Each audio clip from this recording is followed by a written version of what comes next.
Shalom semuanya, rindu sekali saya membagikan apa yang akan kita pelajari sama-sama di Kidung Agung pasal yang ke-6 dalam program Bible Everyday.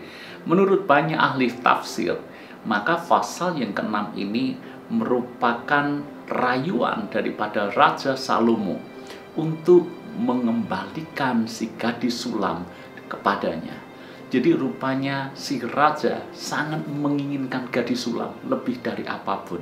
Karena itu dia menyatakan cintanya dengan kata-kata yang indah, dengan rayuan-rayuan yang luar biasa. Namun mari kita lihat sama-sama apa yang membuat si raja dia begitu terpikat dengan gadis sulam ini. Mari kita lihat ayat yang keempat dulu. Cantik engkau manisku seperti kota Tirsa, jelita seperti Yerusalem, dahsyat seperti bala tentara dengan panji-panjinya. Rupanya Salomo menganggap bahwa gadis sulam ini sungguh luar biasa. Dan dia membandingkan dengan kota terindah dan termegah di Israel. Kota terindah di Israel adalah kota Tirsa. Karena indah, saya rasa siapapun ingin tinggal di kota yang indah. Dan juga dibandingkan seperti Yerusalem, kota yang megah, pusat kerajaan. Siapapun juga ingin tinggal di pusat kerajaan. Dan digambarkan gadis sulam itu seperti itu di mata Raja Salomo. Tentu ini sebuah penghargaan yang luar biasa akan gadis sulam. Dan kalau kita membaca ayat yang ke-8, permaisuri ada 60, selir 80, dan darah-darah tak terbilang banyaknya. Sekali lagi, itu sebabnya ahli tafsir mengatakan bahwa ini merupakan kata-kata pujian rayuan dari Raja Salomo kepada gadis sulam. Kenapa? Karena seperti yang kita tahu bahwa istri daripada Raja Salomo itu banyak sekali. Belum lagi gundik-gundiknya. Bahkan di dalam Alkitab tercatat hampir 1000 atau 1000 jumlahnya, sangat banyak, sangat-sangat banyak.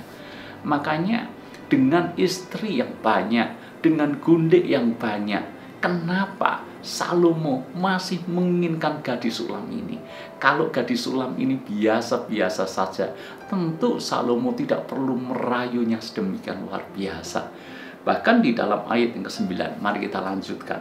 Tetapi dialah satu-satunya merpatiku, idam-idamanku, satu-satunya anak ibunya, anak kesayangan bagi yang melahirkannya. Putri-putri melihatnya dan menyebutnya bahagia, permaisuri-permaisuri dan selir-selir memujinya.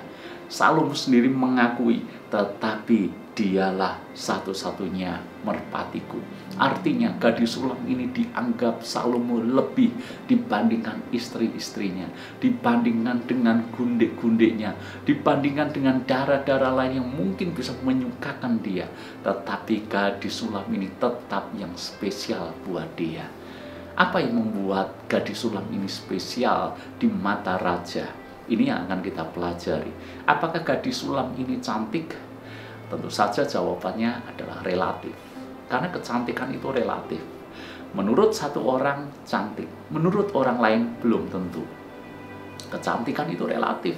Apalagi kalau kita membaca Kidung Agung pasal yang pertama ayat yang ke-6.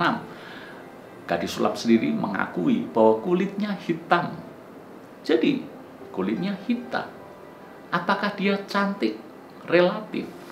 Tetapi kulit hitam, saudara, yang justru menjadi pembelajaran buat kita, kenapa kulitnya hitam. Kulitnya hitam ada dua kemungkinan, memang dasarnya hitam, atau mungkin hitam karena sesuatu hal.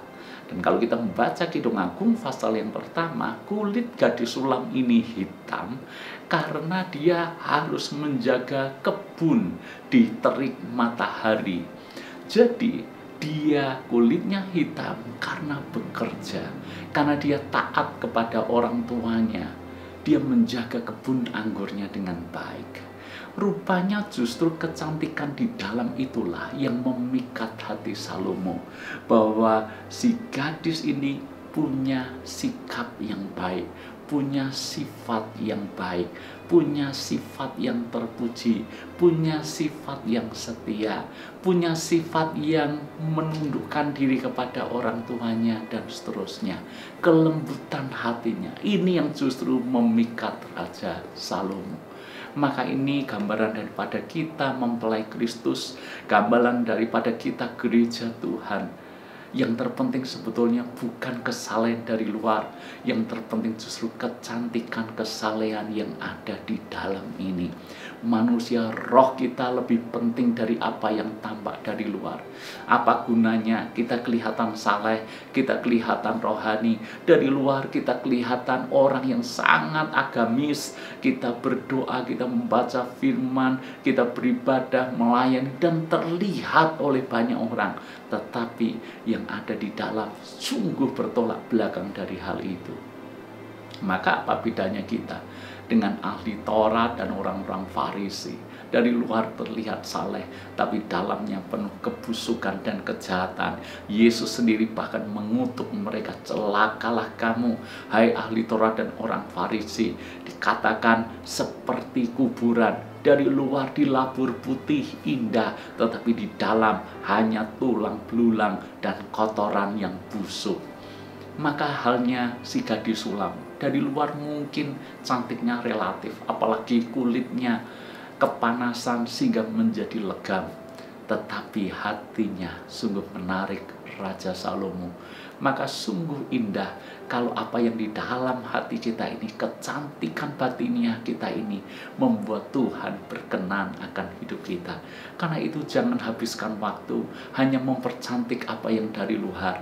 Justru kita harus menyediakan banyak waktu untuk mempercantik apa yang ada di dalam. Manusia lahiriah kita akan merosot, tetapi manusia roh kita akan dibaharui dari hari ke hari. Artinya manusia lahiriah kita satu kali akan selesai, tapi manusia roh ini bernilai kekal sampai selama-lamanya, akan terus ada. Maka percantiklah apa yang ada di dalam dan bukan apa yang di luar. Tuhan memberkati.